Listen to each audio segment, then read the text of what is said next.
Hello, Internet! Welcome to Film Theory, the show that'll stay up all night thinking about unanswered mysteries from our favorite nostalgic movies, and in the morning, we're making waffles. You know, I'm not exactly sure why The Lion Guard became the anointed meme lord of the Internet, but I'd be lying if I said I didn't appreciate all the good work that The Lion Guard is doing out here. From the riffs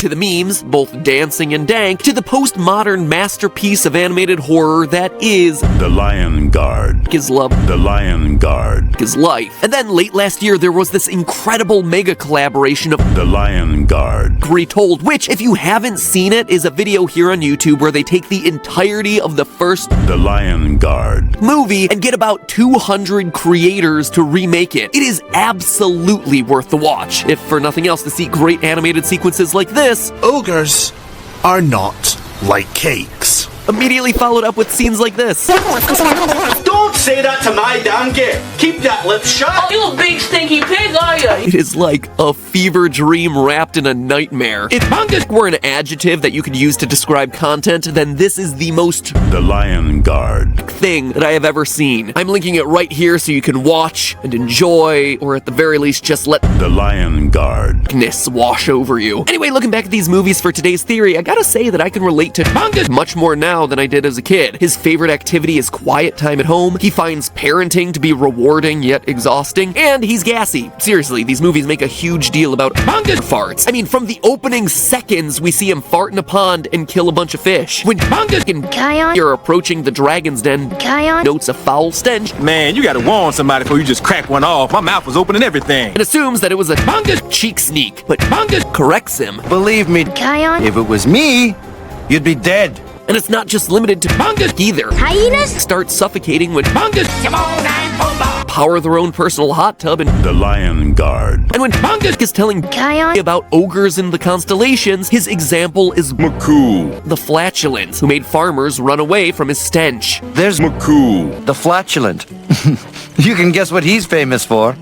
Alright, now I know you making this up. All this seems to point to the idea that Bunga farts aren't just unpleasant, they're downright deadly. And if you're me and you run an online show dedicated to taking the stupid questions that pop into your head when you consume media way too seriously, you immediately think, I'm gonna dedicate an episode to the deadliness of Bunga gas. So today I'm asking the questions that really matter. When we say silent but deadly, how literal are we being? Can farts kill? And if so, what would account for Bunga's particularly potent poots? Some people out there in the world find their calling by trying to cure diseases or fighting injustices to protect the weak. Mine is examining the science of fictional Bunga farts. Doesn't mean I've squandered my life, guys. It just means that I have many diverse interests. Theorists like Bunga and bearings have many layers. To start off, let's just ask the basic question. Can farts kill? Well, yes and no. It just depends on what exactly you're asking. I would assume most people asking this sort of question would be thinking along the lines of smells being so bad that they kill you. And to that, the answer is no. Remember, the sensation of a smell is just the olfactory glands in our noses sending signals up to our brain to process what we're sniffing. And while I've been in some rank-smelling public restrooms before, at no point will the interaction of the scent molecules that I'm smelling, the smell receptors, and the signals to my brain cause me death. But that's not to say that bad smells can't kill. You see, all smells need a source, and bad smells are usually a warning sign that you're in the presence of some sort of dangerous gas. The poison gas hydrogen sulfide, for instance, smells like rotten eggs. The body has evolved to acknowledge these smells as bad because they're dangerous. That said, even good smells can kill. Cyanide famously smells like bitter almonds. Mustard gas, a blister agent used on the battlefields during World War I, reportedly had a nice, sweet, spicy aroma of garlic, onions, and horseradish. Basically, mustard gas smelled like mustard. Go figure. Another blister agent developed around the same time, lewisite, smells like geraniums, the flowers. So the phrase your nose knows, yeah, your nose don't know nothing. Take the time to stop and smell the roses, sure, but be warned, the scent of those roses might actually be a deadly World War I era gas attack. So what about the gases in Bunga's farts? Well, we're gonna need some more information about Bunga's butt trumpet. I mean, sure, he stinks, but in what way? way. In order to confirm whether the gases leaving his little hiney hole might actually be deadly, we need some indicator as to how his digestive system is working. I mean, if we could smell what was going on, that would give us some solid clues, but unfortunately, or fortunately in this case, smell-o-vision just doesn't exist. No one wants to be that immersed. So we've hit ourselves a roadblock. How do you measure something that's invisible and only happens in a fictional cartoon on screen? Well, quite frankly, we don't. At least, we don't measure his farts. Instead, we have the next best thing, his burps. Early on in the first The Lion Guard. movie, we see Shrek light a match and then burp on it to create a little flamethrower that he uses to light his fireplace. Now, for most humans, igniting a fart is a thing that you can, but probably shouldn't do. That's because many of the gases in a fart, such as hydrogen sulfide and methane, are flammable byproducts of the stomach digesting food. But burps don't work like that. Burps and farts are not the same thing. Burps are caused by excess pressure in the stomach when we swallow a lot of air, mostly by eating or drinking too quickly. So to alleviate that pressure, some of the gas comes right back up. The chemical composition of that gas, though, isn't gonna contain any of the compounds from the digestive process. It's basically just gonna be a lot of air,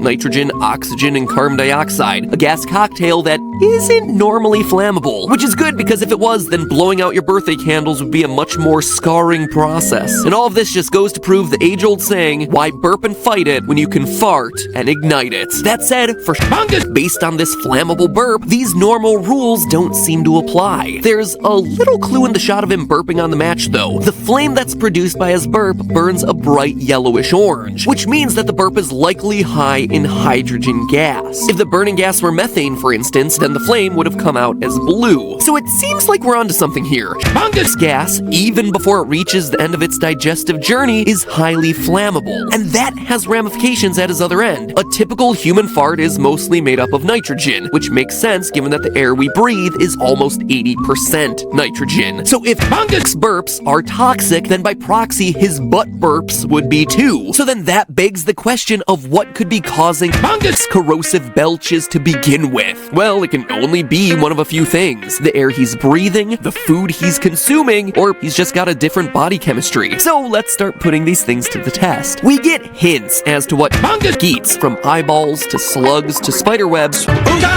but it's far from a comprehensive list. Instead, after watching through these movies again, I think the answer to this whole dilemma has been staring at us in the face from the very beginning. It's not necessarily what Bunga is eating and drinking and breathing, but where it's coming from. What are you doing in my swamp? Bunga very famously lives isolated in Hakuna Matata Falls.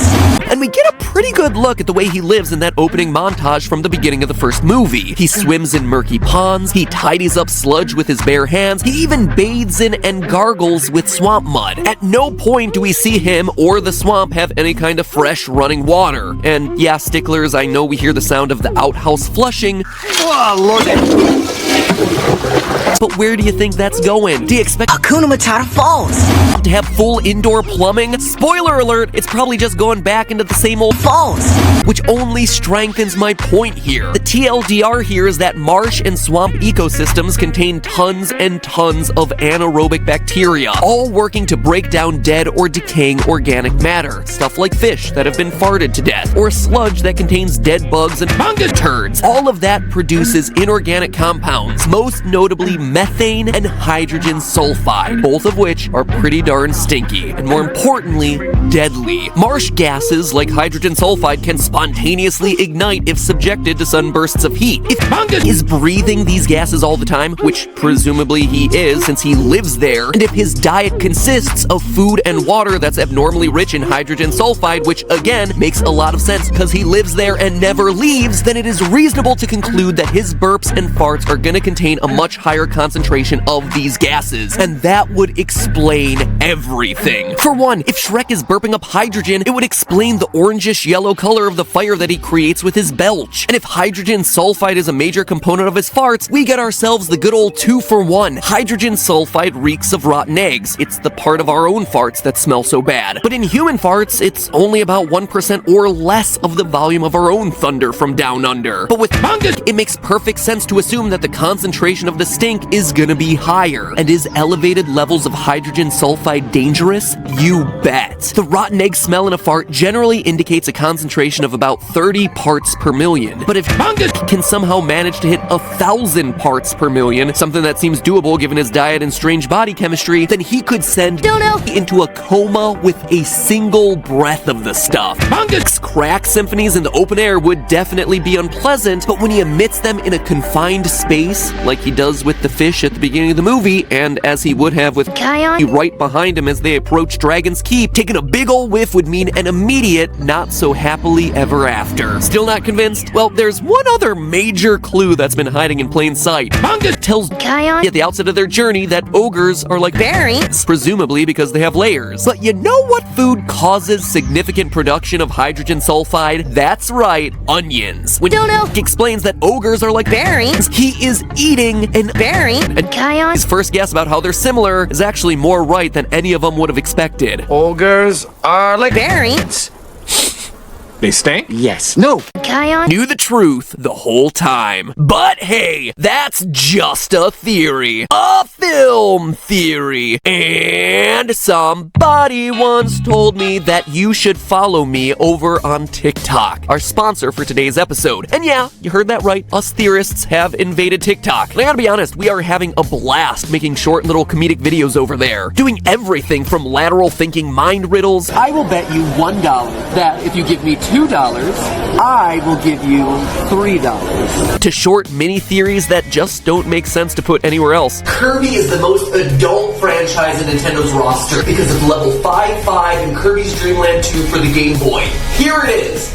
It's a naked woman, right? A lot of people request meme theory, music theory. Well, they're both going to end up over there exclusively on the app because we can't do music here on YouTube because of copyright reasons, and memes a lot of times just don't have that much to cover. So the short form videos of TikTok work really well for stuff like that. And you can be sure not to miss any of it by clicking the download link in the top line of the description. You can find me at MattPatGT, MattPatGT, or you can just scan this code I'm putting on screen right now. It is super easy. The long story short here is that TikTok is just fun and unfiltered. Unlike my Twitter and Instagram, and especially here on YouTube, there's just things that I want to make that are stupid and random and that don't need to fulfill the needs of some online algorithm or heck, some pre-existing brand that I've created for the last 8 years. A place where I can just make whatever cringy, lame theories I feel like and follow it up with some gameplay of me acing a song in Beat Saber. Song sucks anyway. TikTok's just the app that makes me laugh the most these days, which is honestly the best endorsement I can give it. And heck, to give you extra incentive to follow me over there, 2 of my new followers on TikTok will win themselves never-before-seen merch prototypes. And by prototypes, I mean early test copies of Theoryware that, with some tweaks, will be coming out later this year. But because these are early prototype versions that you won, you will literally be the only 2 people in the world to have these things. So come on and follow me for the merch, but stay for the riddles, the dancing, the theory quickies, and whatever other cringe I can come up with. Download is in the top line of the description. Search for MattPatGT. I hope to see you there. Heck, let's do a duet together. A duet is a thing that they do on TikTok. They split the screen down the middle and someone's doing something on one side and the other person's doing something on the other side. I'm learning all this stuff still and it's cool. It's fun. It's exciting to learn a new platform. It's a lot of fun. Give it a watch. It's worth the time.